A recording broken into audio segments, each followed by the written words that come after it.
Every day, something dramatic happens in the Caribbean that affects our lives. We'll give you the details. We'll give you the facts on Caribbean Perspective with Eddie Frederick. Host Eddie Frederick. So glad you can join us. A new parliamentary term opens in Trinidad and Tobago with legislative reforms high on the agenda. This story takes the lead in today's edition of Caribbean Perspective for Wednesday, 14th September 2022. Details when we return. The hurricane season is now upon us, so we as Caribbean people need to remember to think safety and be prepared. Avoid venturing outside during a storm or hurricane, especially if there are strong winds. Rooftops and other debris are often blown about and can cause great damage.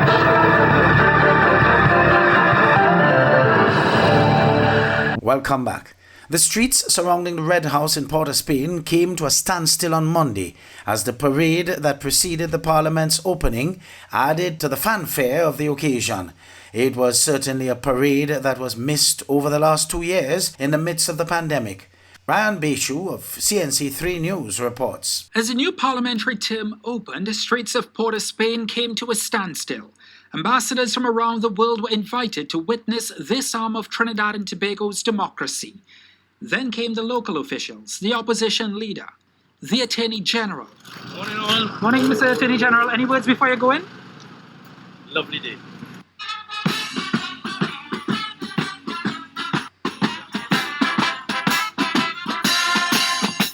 Indeed, it was a lovely day. The Defence Force Band added pomp to a ceremony that was diluted due to the pandemic over the last 2 years. Then came the President.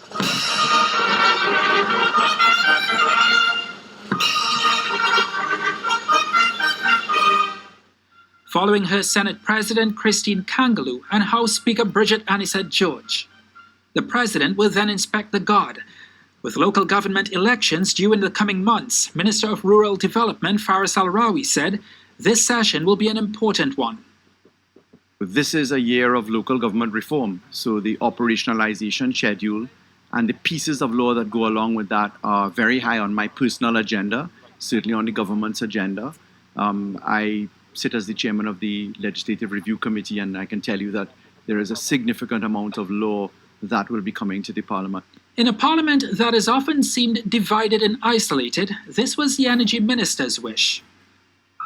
As we begin this parliamentary sitting, I'm hoping for productivity on behalf of the people of Trinidad and Tobago, and that parliamentarians recognize and honor the oath that they've taken, and always remember that we're here serving the people of Trinidad and Tobago, and sometimes not allow themselves to be dragged by the petty politics that stymie the progress of Trinidad and Tobago. As the band departed and the music faded, parliamentarians settled down to the business of the people. In the meantime, Prime Minister Dr. Keith Rowley has revealed some of what is on his government's parliamentary agenda for this new session of Parliament, including local government reform. He says laws are in place to mitigate crime. He's, however, pointing to the judicial process as being the main hurdle in dealing with the problem. TV6's Alicia Boucher has some details. Prime Minister Dr. Keith Rowley says the third session of the 12th Parliament is coded to be a hectic one for the government. We expect to get the procurement legislation proclaimed fully. There are some little hiccups and rough edges in there, but I expect that we're going to go ahead with it and smooth them out along the way. We expect to have the Revenue Authority. We expect to have the local government reform accelerated. Pertaining to local government elections that are due, Dr. Rowley has not given a date, but he has stated that local government reform and those elections would go hand in hand. We have passed legislation. We are now to operationalize it, and the elections will be fitted in along that way. Right? But we are committed to making local government reform, not just to have an election, but to have a purpose of bringing local government into the modern era. The Prime Minister has outlined a time frame for that as 2023. as to whether the elections would take place this year. Maybe or maybe not, I don't know. However, Dr. Rowley says the government also plans on updating the laws on the financing of elections. In relation to crime, the Prime Minister indicates that not much more can be done from a legislative standpoint at this time. He tells us the ability to monitor criminal conduct and to dispense justice in an expeditious manner is key. According to Dr. Rowley, the shortcomings in these areas are exploited by criminals. Without here being personally critical of members of the judiciary, our system of dispensing justice is much too slow, and it benefits the criminal element. Where we have detection, where there's evidence available, the courts must move expeditiously to restrain persons who have been identified as engaging in dangerous criminal conduct. This thing about a matter starting in year 0 and by year 50 it is still going on, that is wholly unacceptable. And whether it is my fault, your fault, their fault, it is just unacceptable. And we have spent a lot of money, we put a lot of effort into it, and we are not seeing any improvement. Dr. Rowley says it is also demoralizing to members of the police service who are putting their lives at risk to get the evidence, only to have the courts operate at a snail's pace. We have made huge amounts of resources available. What all we're asking for, we need to see incremental improvement with respect to the resources made available. Alicia Boucher, TV6 News.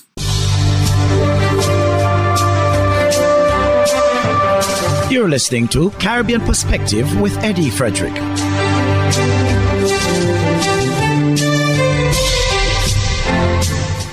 St. Lucia's Prime Minister Philip G. Pear says plans are afoot to commemorate the life of Queen Elizabeth II. He says the remembrance will reflect the Queen's impact on the history of the people of St. Lucia. Jason Darius of the DBS News World reports. Elizabeth II was Queen of the United Kingdom and other Commonwealth realms from 6 February 1952 until she died on September 8, 2022. She was Queen Regnant of 32 sovereign states during her lifetime and 15 at the time of her death. St. Lucia's Prime Minister Philip G. Pear maintains Queen Elizabeth remains a significant part of St. Lucia's history. Royal visits have helped mark key milestones in the country's life. He says St. Lucia continues to express condolences to the royal family during this difficult time. I'm just from Government House where I signed the condolence book. There's a condolence book that's been set up at Government House, and tomorrow it will be in the Parliament building for members of the public to sign, to express in writing the condolences on the death of Her Majesty the Queen. On behalf of the government and people of St. Lucia, I also want to express my deep and sincere condolences. Queen Elizabeth was part of St. Lucia's history. She's part of St. Lucia. I mean, and everyone or anyone who is of living age remembers the Queen Elizabeth as our only queen. And we were moved by her grace, her professionalism, and we deeply mourn her death. Meanwhile, Prime Minister Pear congratulated King Charles III on his ascension to the throne. He says King Charles's background in environmental and youth advocacy will mold a unique brand of leadership. We also want to congratulate the new king, King Charles III. King Charles III is well known for his advocacy on matters on the environment, on matters of youth. I had a pleasure to speak to him earlier this year, and we hope that he will continue in the fine tradition of his mother. The office of the Prime Minister is to reveal several activities throughout the coming weeks to commemorate the life and times of the British monarchy, Queen Elizabeth II. For the DBS News World, I am Jason Darius. The Bahamas remembers the 9/11 terrorist attack on the United States 21 years later, as should every country in the world, which saw major changes in security procedures at all ports of entry. On the morning of Tuesday, September 11, 2001, 19 terrorists hijacked 4 commercial airlines scheduled to travel to the northeastern United States from California. The hijackers crashed the first 2 planes into the Twin Towers of the World Trade Center in New York City, and the third plane into the Pentagon, the headquarters of the American military in Arlington, Virginia. The Ford plane was intended to hit a federal government building in Washington, D.C., but crashed into a field instead. The attacks killed nearly 3,000 people. Here at home, we remember those attacks on our neighbors to the north that impacted the national security of nations around the world. Minister of Foreign Affairs, the Honorable Fred Mitchell, reflected on those turn of events that gripped international headlines for months. It was a transforming day in that the whole security climate of the Western Hemisphere changed as a result of those events. The security systems that we now have in place at our ports and the airport transform the lives of people in the sense that there's much more that you have to go through if you want to travel from one place to the next. It was therefore a transforming event in that sense.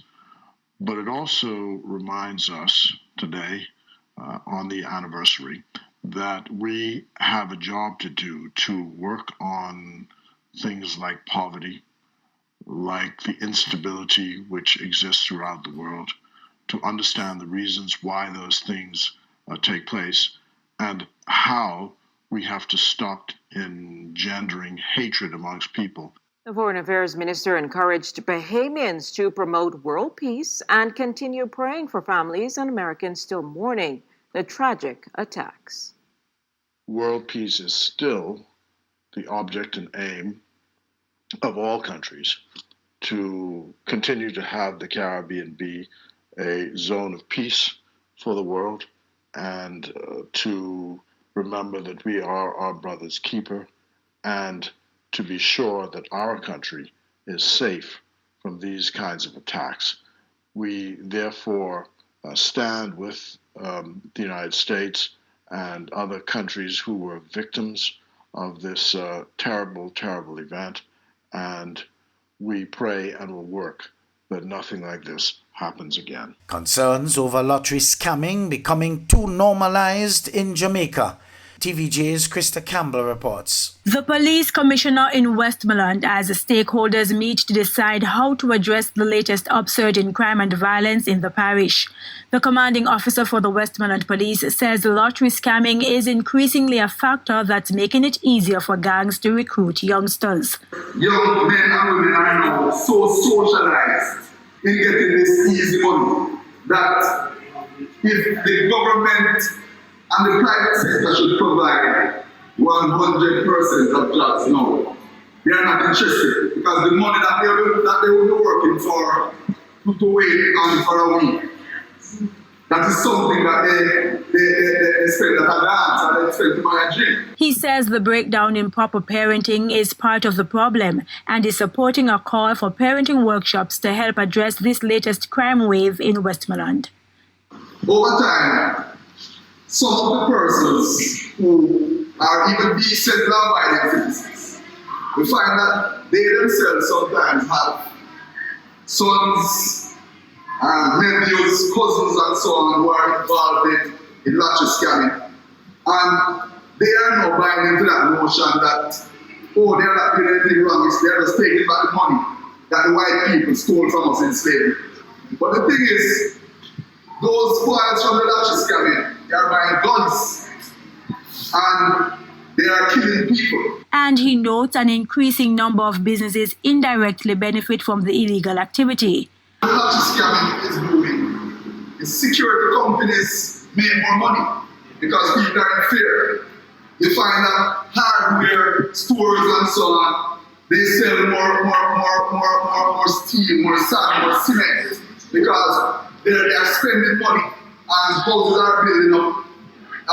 Morgues make more money. The used car places, they make money because you see the amount of boxes and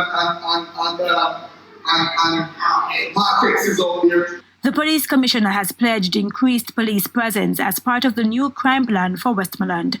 Krista Campbell, TVJ News. Hubbard's is once again innovating the way you shop with its new online store, providing 24-hour shopping convenience. You can shop now for appliances, hardware, houseware, building material, and more. Free delivery island-wide. Start shopping now at hubbardshardware.gd. Safe, convenient, reliable.